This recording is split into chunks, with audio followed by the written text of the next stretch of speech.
Hello hi teachers, welcome back to our channel learners plus. ఈరోజు వీడియోలో వచ్చేసి శిశు అభివృద్ధి వికాసం గురించి సంబంధించి 30 బిట్స్ అయితే ఇక్కడ ఎక్స్ప్లెయిన్ చేస్తాను. సో మనకి ఎగ్జామ్ ప్యాటర్న్లో ఈ విధంగానే బిట్స్ అనేది కన్ఫ్యూజ్ చేస్తూ అడుగుతాడు కాబట్టి సో అక్కడ వీడియో అనేది స్కిప్ చేయకుండా చూడండి. మీరు కనుక మన ఛానల్ని కొత్తగా చూసిన వాళ్ళైతే తప్పకుండా లైక్ చేయండి, అలాగే షేర్ చేయండి, సబ్స్క్రైబ్ చేసుకోండి. అలా పక్కనే ఉన్న బెల్ ఐకాన్ అయితే యాక్టివేట్ చేసి పెట్టుకొని నేను చేసే ప్రతి వీడియో మీకు నోటిఫికేషన్ రూపంలో అయితే వస్తూ ఉంటుంది. లేట్ చేయకుండా వీడియోలోకి అయితే వెళ్ళిపోదాము. శాస్త్రీయ కార్యసాధక నిబంధనలకు సంబంధించి క్రింది వాటిలో సరైన వాక్యం ఏది? శాస్త్రీయ కార్యసాధక నిబంధనలకు సంబంధించి క్రింది వాటిలో సరైన వాక్యం ఏది? కార్యసాధక నిబంధనలో జీవి నిష్క్రియాత్మకంగా, శాస్త్రీయ నిబంధనలో జీవి క్రియాత్మకంగా ఉంటుంది. సరైన వాక్యం అడిగాడు. నెక్స్ట్, శాస్త్రీయ నిబంధనలో జీవి నిష్క్రియాత్మకంగా, కార్యసాధక నిబంధనలో జీవి క్రియాత్మకంగా ఉంటుంది. నెక్స్ట్, కార్యసాధక శాస్త్రీయ నిబంధనలు రెండిట్లో జీవి క్రియాత్మకంగా ఉంటుంది. శాస్త్రీయ నిబంధనం, కార్యసాధక నిబంధనము రెండిట్లో జీవి నిష్క్రియాత్మకంగా ఉంటుంది. శాస్త్రీయ నిబంధనలో జీవి నిష్క్రియాత్మకంగా ఉంటుంది, కార్యసాధక నిబంధనలో వచ్చేసి జీవి క్రియాత్మకంగా ఉంటుంది. కరెక్ట్ ఆన్సర్ వచ్చేసి ఆప్షన్ 2. Next bit. శైశవ దశలో హన్వితాలోని సాధారణ ఉత్తేజం అనే ఉద్వేగం వయసుతో పాటు అనుకూల ప్రతికూల ఉద్వేగాలుగా విభజితమైనను అధికంగా నవ్వడం చేస్తుంది. దీన్ని ఆ శిశువులో ఏ వికాస సూత్రంగా చెప్పవచ్చు? వికాసం క్రమానుగతమైంది, వికాసం 2 నిర్దేశిక పోకడలను అనుసరిస్తుంది, వికాసం సంచిత ప్రక్రియను చూపుతుంది, వికాసం సాధారణం నుంచి నిర్దిష్ట క్రమానికి సాగుతుంది. శైశవ దశలోని హన్విత సాధారణ ఉత్తేజం అనే ఉద్వేగం వయసుతో పాటు అనుకూల ప్రతికూల ఉద్వేగాలుగా విభజితమై అధికంగా నవ్వడం చేస్తుంది. ఈ శిశువులో ఏ వికాస సూత్రం చెప్పవచ్చు అంటే వికాసం సాధారణ దశ నుండి నిర్దిష్ట క్రమానికి సాగుతుందని చెప్పవచ్చు. ఆన్సర్ వచ్చేసి ఆప్షన్ 4. నెక్స్ట్, మూర్తిమత్వంకు సంబంధించి సరైన వాక్యం ఏది? మూర్తిమత్వంకు సంబంధించి సరైన వాక్యం ఏది? సాధారణంగా అందరిలో ఒకే రకమైన మూర్తిమత్వం ఉంటుంది. మూర్తిమత్వం అంటే సాంఘిక మానసిక వికాసాల కలయిక మాత్రమే. వ్యక్తికి మధ్య మూర్తిమత్వంలో మార్పులుంటాయి.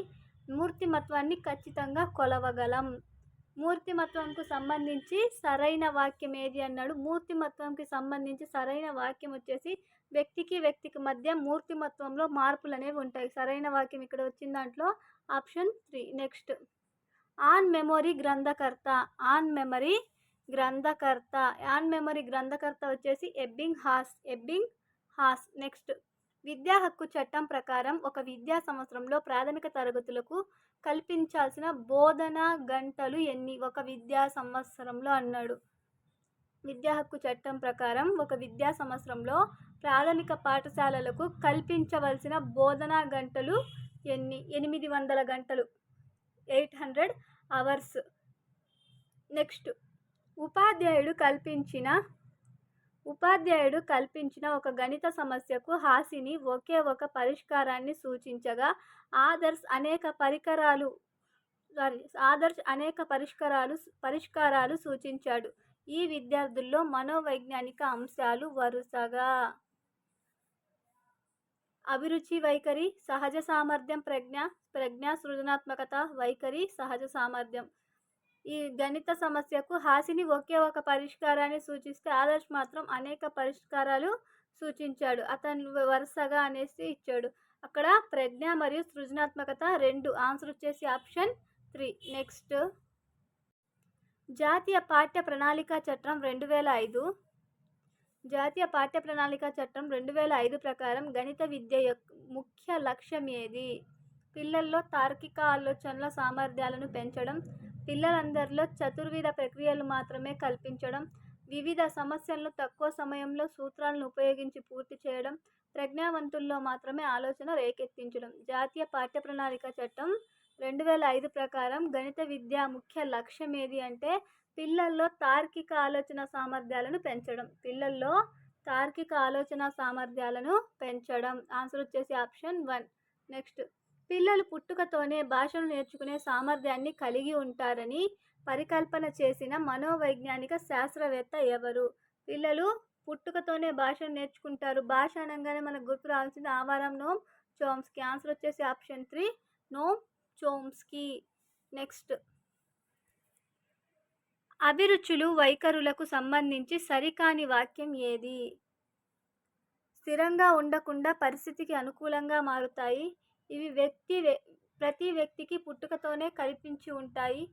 వీటిపై పరిసర ప్రభావం ఉంటుంది. ఆప్షన్ 4 ఏది కాదు. సరికాని వాక్యం అన్నాడు.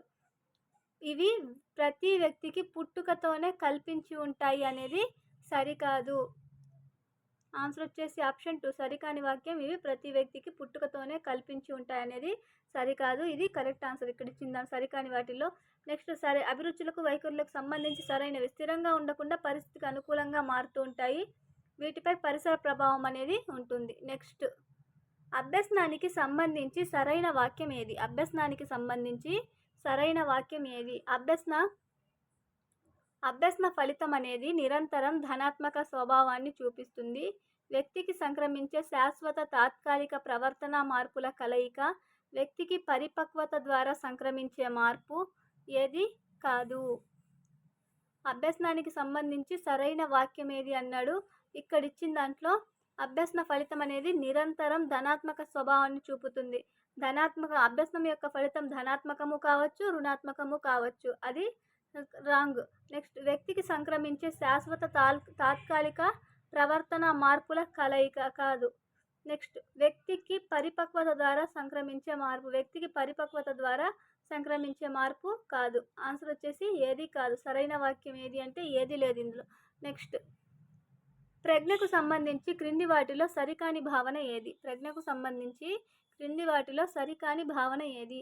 అమూర్త ఆలోచన చింతనం, నూతన పరిస్థితికి అనుకూలంగా నడుచుకోవడం, అధిక సృజనాత్మకతను ప్రదర్శించడం పైవన్నీ. ప్రజ్ఞకు సంబంధించి క్రింది వాటిలో సరికాని భావన అధిక సృజనాత్మకతను ప్రదర్శించడం అనేది సరికాదు. నెక్స్ట్ పాఠశాలలో శ్రీవాణి అనే ఉపాధ్యాయురాలు విద్యార్థులకు తన ఆత్మ సాక్షాత్కారాన్ని అనుసరించి తృప్తిగా పాఠ్యాంశాలను బోధిస్తే కోల్బర్గ్ ప్రకారం ఏ స్థాయికి చెందిన వ్యక్తిగా గుర్తించాలి?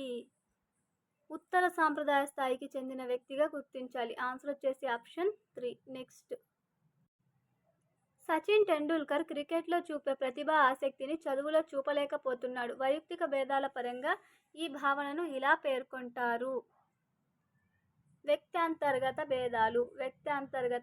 భేదాలు.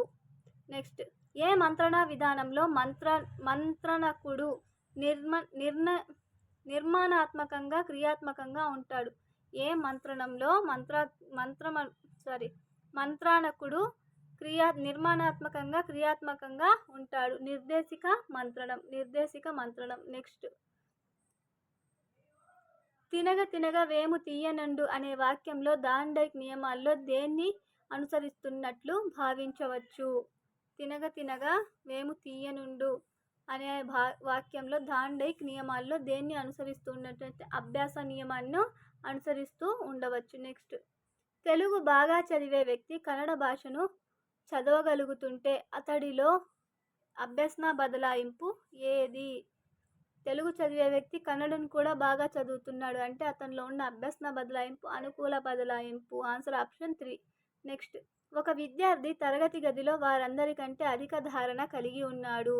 దీన్ని బట్టి ఈ విద్యార్థిలో ముఖ్య లక్షణం ఏది? అధిక ధారణ కలిగి ఉన్నాడు. ఆ విద్యార్థిలో ముఖ్య లక్షణము ఏది అంటే పునరభ్యసనం.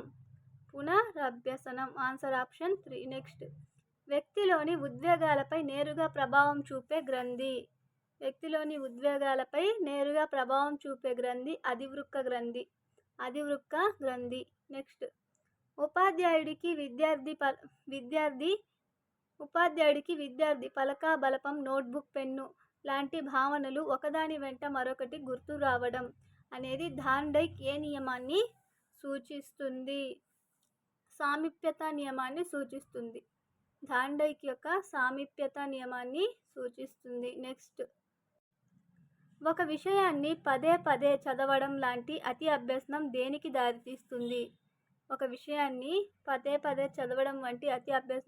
దారితీస్తుంది? అంటే పురోగమన స్మృతికి దారితీస్తుంది. నెక్స్ట్ చిన్నతనంలో పిల్లలు ఎవరి ప్రోద్బలం లేకుండా తమంతట తామే బొమ్మలతో ఆటలాడుకోవడం అనేది ఏ ప్రేరణగా చెప్పవచ్చు? ఎవరి యొక్క అంతర్బలం లేకుండా వాళ్ళంతట వాళ్ళే ఆడుకోవడం అనేది అంతర్గత ప్రేరణ. నెక్స్ట్, విద్యార్థి విహారయాత్రకు వెళ్ళి సముద్రంలోని చేపలను పరిశీలిస్తే ఇది ఏ రకమైన పరిశీలనగా చెప్పవచ్చు? సముద్రంలో పరిశీలిస్తున్నాడు. ఇది వచ్చేసి అనియంత్రిత అంటే సహజ పరిశీలన. అనియంత్రిత పరిశీలన, సహజంగా పరిశీలిస్తున్నాడు. నెక్స్ట్, ప్రజ్ఞామాపన పితామహుడు అని ఎవరిని అంటారు? ప్రజ్ఞామాపన పితామహుడు అని ఎవరిని అంటారంటే బీనే. నెక్స్ట్, క్రింది దశల్లో అన్నిటికంటే ముఖ్యమైన దశగా దేన్ని పేర్కొంటారు?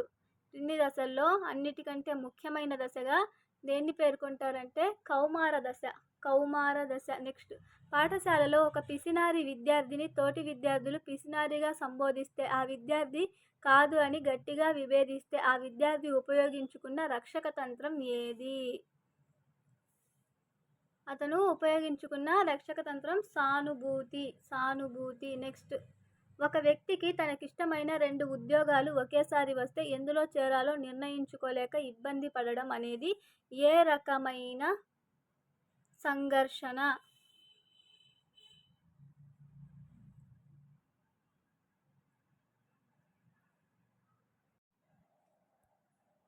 సరే అండి. పాఠశాలలో ఒక విద్యార్థిని పిసినారి అనేసి సంబోధిస్తే ఆ విద్యార్థి కాదు అని గట్టిగా విభేదిస్తే ఆ విద్యార్థి ఉపయోగించుకున్న రక్షక తంత్రం వచ్చేసి నిరాకరణ.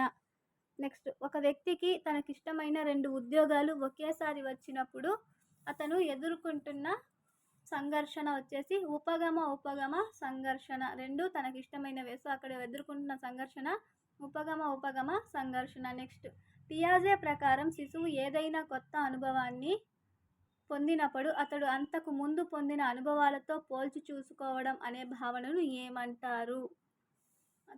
సాంశీకరణం అనేసి అంటారు. శిశువు ఏదైనా ఒక కొత్త అనుభవాన్ని పొందినప్పుడు అతడు తనకు అంతకంటే ముందు జరిగిన అనుభవాల్ని పోల్చి చూసుకోవడం అనే భావనను సాంశీకరణం అంటారు. నెక్స్ట్, ప్రత్యక్ష పునర్వ్యవస్థీకరణం పొందే అభ్యసనం ఏది? ప్రత్యక్ష పునర్వ్యవస్థీకరణం పొందే అభ్యసనం వచ్చేసి అంతర్దృష్టి అభ్యసనం.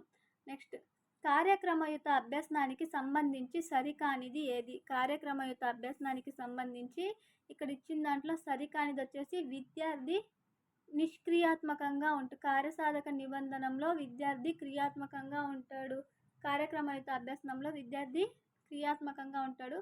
విద్యార్థి నిష్క్రియాత్మకం ఇచ్చాడు, సరికాని అన్నాడు కాబట్టి ఆప్షన్ 3. నెక్స్ట్, శిశువు కేంద్రీకృత బోధన అని దేన్ని అంటారు? శిశు కేంద్రీకృత బోధన అని దేన్ని అంటారంటే పిల్లలు మానసిక వికాసాన్ని దృష్టిలో ఉంచుకొని వారికి అనుకూలంగా ప్రణాళికను తయారు చేయడాన్ని శిశు కేంద్రీకృత బోధన అనేసి అంటారు. ఇవి ఈ సైకాలజీలో శిశు అభివృద్ధి వికాసానికి సంబంధించి 30 బిట్స్.